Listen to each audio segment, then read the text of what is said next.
On the island of Newfoundland, upon the southwest coast, lies the little town of Burgeo, to whom I'll sing this toast. There are so many highlands that lie just off her shore, and when the cold north wind blows, you can hear the billows roar. The people from the village make their living from the sea. They like their independence. It shows that they are free. Some fish in their small boats in the wind, the rain and sleet, while others make their living on the offshore trawler fleet. They've known their share of tragedies down through the years, and when the memories overcome, they show their grief with tears. For they have lost some loved ones to the furies of the seas, for heartaches and heartbreaks are locked in memories. This village has got beauty carved on its rugged shore. 7 miles of pure white sand. Who could ask for more?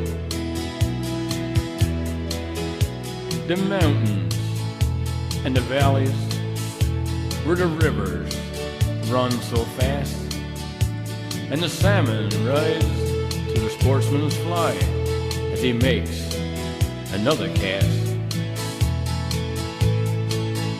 Now the people of this village love their native home. For anyone who goes away, oh surely will return. Just like that lifelong mystery, the answer you won't know. What makes this rugged village burn so deeply in your soul? What makes this rugged village burn so deeply in your soul? Good evening, and welcome to This Week in Review. Tonight in our stories we have Snack Program, Apple Day, Drugstores Renovations, New Convenience Store, Sand and Sea Update. Please stay tuned for these stories after this. Try your luck and play TV Bingo on Wednesday, sponsored by the Sea Cadets. Cards are 6 for $5 and can be bought from any member of the Cadets or in most stores around town. 2010 marks the 10th anniversary of the Snack Program. In honor of this anniversary and to acknowledge their volunteers and community partners, they are planning a sit-down supper for Monday, April the 19th at the Community Center. This date also marks the beginning of Volunteer Appreciation Week.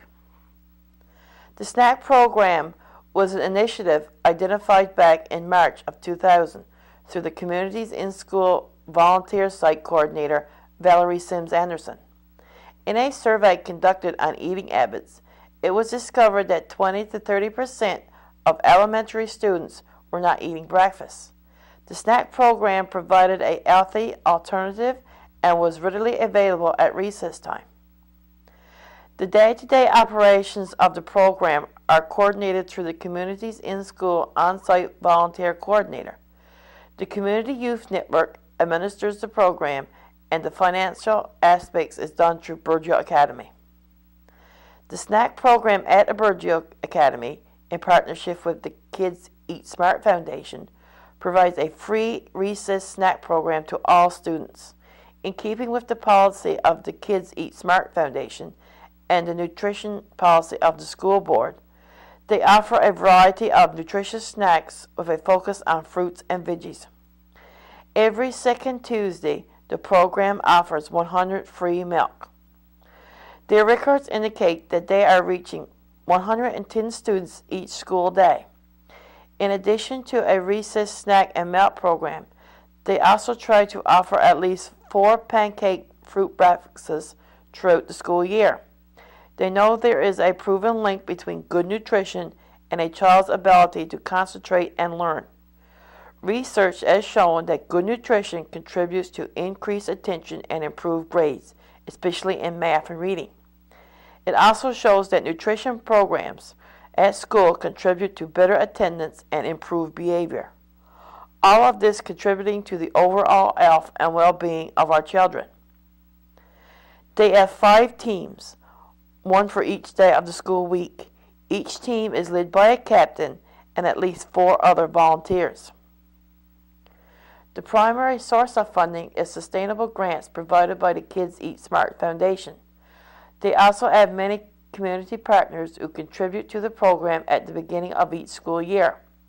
The program volunteers do a number of fundraisers throughout the school year as well. Bingo, Christmas turkey hampers, grocery boxes, and this year they participated in the Kids Eat Smart Foundation calendar fundraiser. For each dollar the program raised locally, the Kids Eat Smart Foundation will match it through their matching fund process. The main goal of the snack program is to provide free healthy nutritious snacks to all students of Burgeo Academy. Friday was Apple Day at Burgeo Academy. The snack program volunteers at apple snacks and juice set up for the students and staff. There were 15 different types of apples served along with apple muffins, cakes, crisps, and apple juice. On the wall was an apple tree which stated a lot of facts about apples and also apple posters with information about each kind of apple served. Here is a clip of the students and staff enjoying their apples. Don't forget to come get some apple juice. Wash your hands. Apples are good. And there's some juice over on that table there. You want it? They are delicious. It was not sour on that. It's all delicious. They're apple muffins. Really? Yeah. I need to get them local.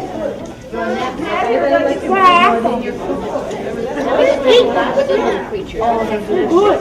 That's the recipe. Anybody else? That one is so good, isn't it? My recipe. These are awesome. I can make messy one something else. Try another muffin? You want that, Shirley? This is apple cake. It's apple muffin. And this. And it's all. Anybody want that? And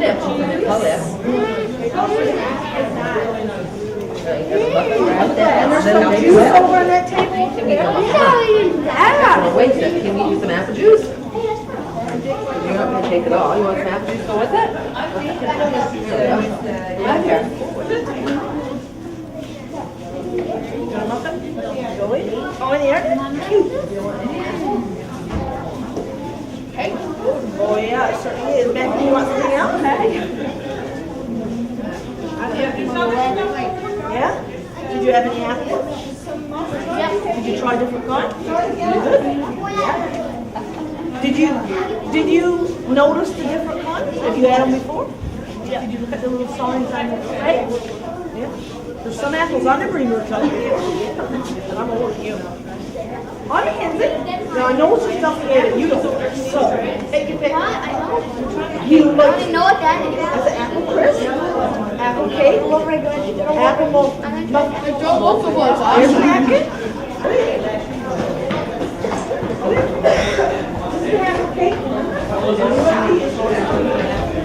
Oh,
socks off, and I was like,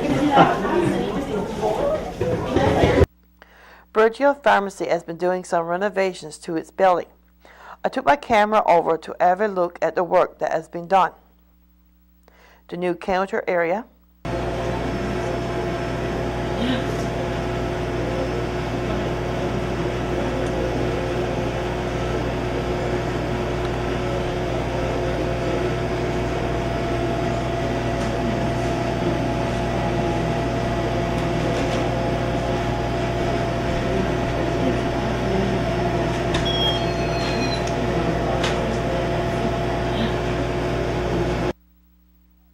the new washroom,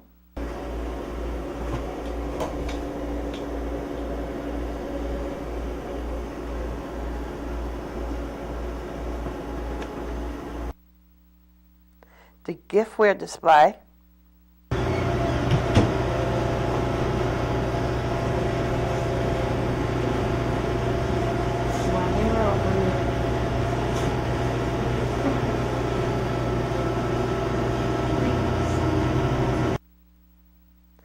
the storage area, which was an apartment that was there,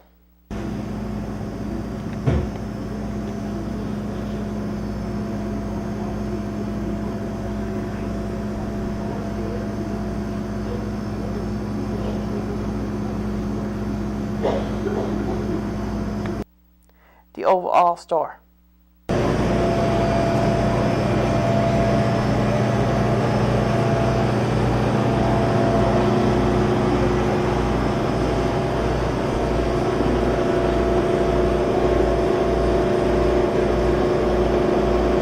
Reach Road Auto is opening a convenience store with movies and games on Monday.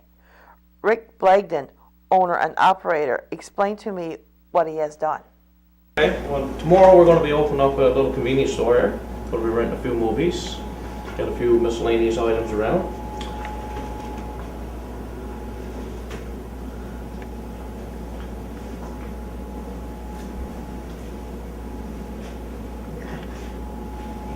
you got movies and games, is that right? Yep, we got Wii games, and we've got some Xbox games on this wall.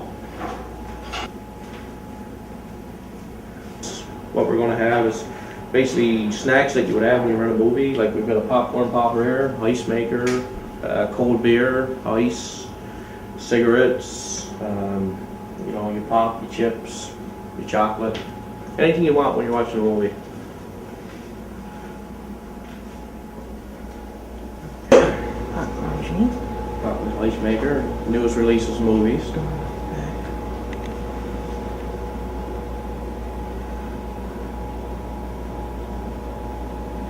The garage stuff is going to be on the other side, but you still purchase your oils, anything out there. Basically, the movies, we've got the newest releases that's coming out.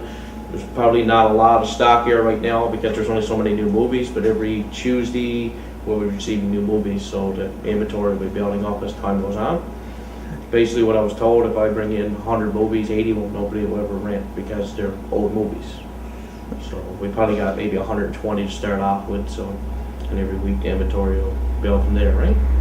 So we're going to be open to at least 10 o'clock every night, see how that works. So like I said again, it's going to be just miscellaneous items, anything you might run out of after hours, you know, little household items. So basically, as people ask for stuff, we'll try to get it. So who will you have working here, right? We're taking someone on full time. I think it's going to be Cynthia Green. That's what we're looking at right now, with the possibility of taking on a second part-time worker. So, but we'll try it out first and see how it works with one worker.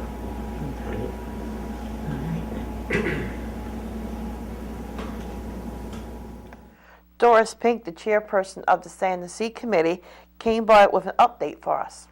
Good evening. In our studios tonight, I have with me Chairperson Doris Pink of the Sand and Sea Committee. Good evening, Doris. Hi, Maxine. So how are things going with the Sand and Sea Committee now? Well, I think it's going well. As far as I know, like the entertainment is all in place for like Thursday, Friday, Saturday, and Sunday. Okay. We've had one TV bingo already, went over really well, the $500 bingo, and we've got another one coming up on April 7th, I think. and hopefully that one will be just as good. Normally we would have had those one before Christmas and one after, but we were late getting started. So Max Dunford is in charge of looking after people for the talent show evening. You know, I know like that's on Thursday during the Santa Sea, and like we're open to people from the audience, obviously, but like Max is going to try to contact a few people, you know, make sure that we had some people willing to go up and perform, and he says that's coming along real well. He's got a nice few names for that. Oh, that's good. The square dancers, well, you know, you've seen the messages on TV that they're practicing. I think they'd like to have a few more people. Okay. I think they had another couple at their last practice, so they're optimistic that they'll get that up and going. But yeah, so things like that are coming along. And the brochures, you know, our advertising brochures, they've been, like the first draft has gone to the printers. We've had a hard copy come back and approved it, and so we're expecting those back, like 3,000 copies printed and back in no time now. So, so I think things are coming along well. Oh, very good. So what things have you got planned for the stuff now coming up? Well, right now I'm in the process of doing up letters to send out to the local businesses. I'm obviously, you know, all the businesses around town have been very generous over the years with the previous Santa Sea committee. You know, if you've been to Santa Sea, there's always like ticket draws on little items and ticket draws on big items and things like that. So we're hopeful that we'll get the same kind of cooperation. We're looking for obviously a couple of big items to sell tickets on. Now, we already have a beautiful handcrafted Deacon's bench that Mr. Jack Farrell, it's up at the Seniors Complex. Okay. Like he made one and donated it to us. So that's one of the things that good. we will be selling tickets on. And I just want to, I guess, you know, when businesses donate things, they like to get a little publicity back in return. So certainly, you know, all draws, well, you know, you always say who's donated by and stuff like that. But anything, any large item that we get to sell tickets on, like the Deacon's Bench, when we print up the tickets, we will also print on the ticket itself who it's been donated by, right? So, like I already told Mr. Farrell that. So, like if somebody was going to donate, I don't know, barbecue or something like that, you know, you would say it was donated by whatever, and that would be on the ticket itself. Okay. So that's where I am now, doing up those letters and to get them distributed around town. And the Lions Club, remember we said earlier that we were going to have, well, we were hoping to have more games for the children this year. Well, the Lions Club are in the process of building and painting, and so there will be, I think, gee, I can't remember now, but like there will be like the fish pond, and there's a Plinko game being built, I think, and a mini golf game, and some of the ones that they had before, and they're getting them freshened up and stuff. So that's being worked on, and I guess the other thing, you know, again, nothing like this can work without volunteers. And the previous Santa Sea committee, you know, had a lot of volunteers, like helping with parking and stuff like that. I just say parking because they're the ones that's most visible. Like every time we went to the park, you saw volunteers there directing you where to back into and stuff. And I'm sure there had volunteers helping at other levels as well. And, you know, again, we're going to need the same kind of support. We're hoping to get the same kind of support. You know, if someone volunteered with parking before, I'm hoping they're there to volunteer again, you know. So so that's, I guess, another thing that we're working on is the, you know, like the volunteer people and stuff like that. And, well, I guess, I don't know whose oversight this is, but we won't have a student worker, it looks like, because the deadline is long gone for to put in an application for summer workers. Now, I think it was February 15th, and like I brought it up at our last meeting, so okay, like time for us to get an application now and see if we can do one, but it's I hadn't been advertised on television. Of course, I got no application coming to me, so I had no way of knowing that that it was over with. So I went to, actually was talking to Siobhan, right, at the community resource place, and the deadline for that is February 15th if you want to be, if you want to sponsor a student worker or whatever. So, so I guess the volunteers are going to be even more in demand.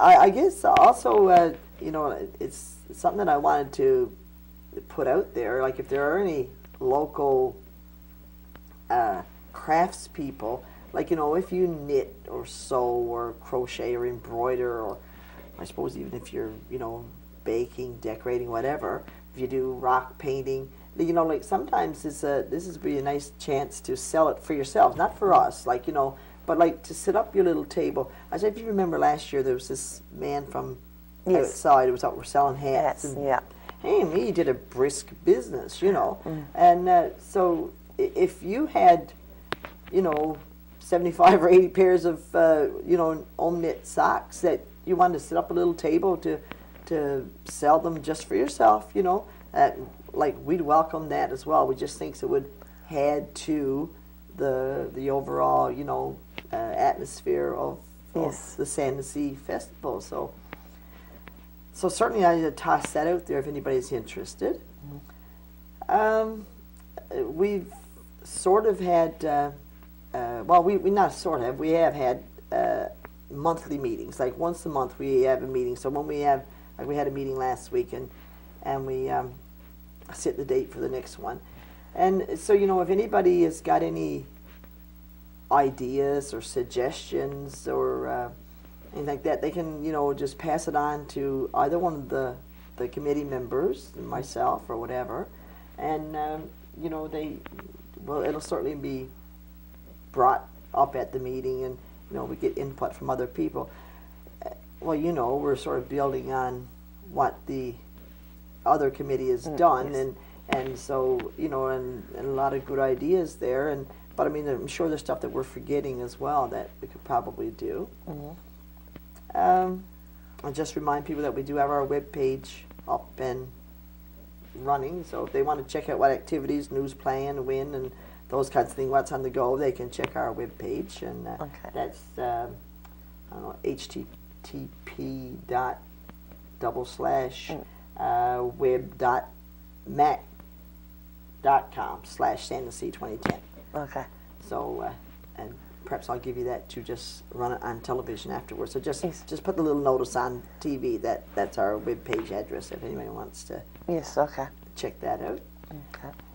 So, I don't know if there's. But accommodations, say, for dirty weather, that was supposed to. Well, no, that's a good point.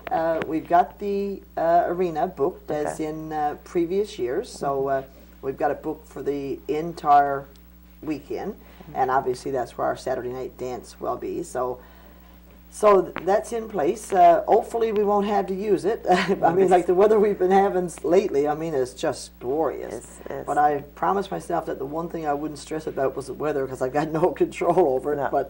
But certainly it's it's much nicer if things can go ahead at the park as as planned. But we do the arena is a godsend as a backup. You don't have to worry about like if it's a downpour or rain, but you got no control over, we still can go ahead, and we still have the games down in one section, and if people were setting up tables to sell things in another section, and you wouldn't have much of a poker walk, but you'd still walk around the arena. Well, you know what I mean. So, and you do have somewhere then for your entertainment to sit up and that. So, yeah, so that's in place, and thanks for reminding me of that. Fireworks, will they be still going to go? Yes, the fireworks, and that's another good thing. Fireworks are scheduled for Friday night, and actually that was one of the things that we had left off our brochure. So when they sent out the rough copy, I said, we had that before we print them up now. But on Friday, the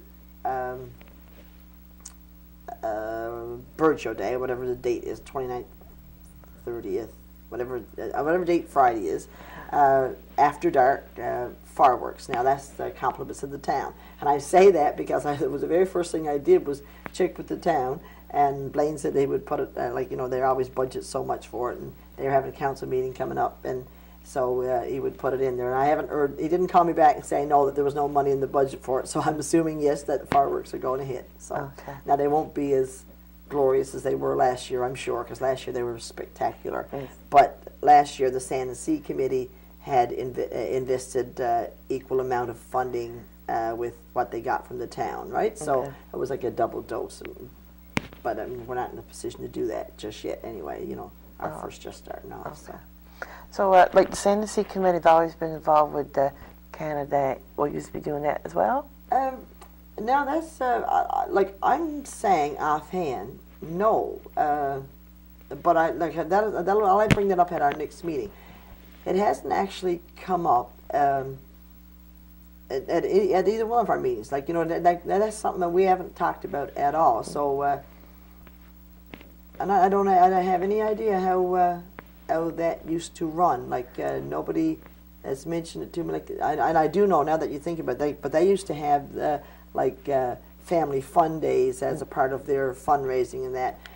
And we're not doing that simply because as Lions and Lioness, like, we're already involved in a lot of other activities. Like, you know, like I know our Lioness group, we've got 3 caterings coming up this month. Like, you know, so our members we're not going to be doing the family fun days that the Sand and Sea Committee used to do as part of their fundraising. Okay. Now, Canada Day, I don't know. I'm saying my off-the-cuff answer would be no, that because we haven't talked about it. We have nothing in place for it, and you know, but I don't know. So I would have to check that out, see what's on the go. And I don't know if they don't do it. Hopefully, somebody else would do it. You know, like the Recreation Commission or somebody. I don't want to say that either because I'm on the Recreation Commission. But yeah, I don't know. Okay. All right, sorry I put you on the spot today. No, quite all right, girls. It's all right. It needs to be brought up. Okay, so is there anything else then you would like to add? Not that I know about. I gotta look at my little notes, see that I got everything. I think I got everything mentioned that I intended to bring up at this time, and perhaps as soon as I get home, I say, "Oh shoot, I should have said that too." Yeah. But anyway. Okay. Well, very good. Well, thanks for coming by and giving us an update. Oh, well, thank you for having us. It's a wonderful opportunity, and I will give you our webpage address now when I leave. Okay, very good. Okay, thank you. All right, thanks, Maxine. This concludes our program for tonight. Thank you for watching. Good night.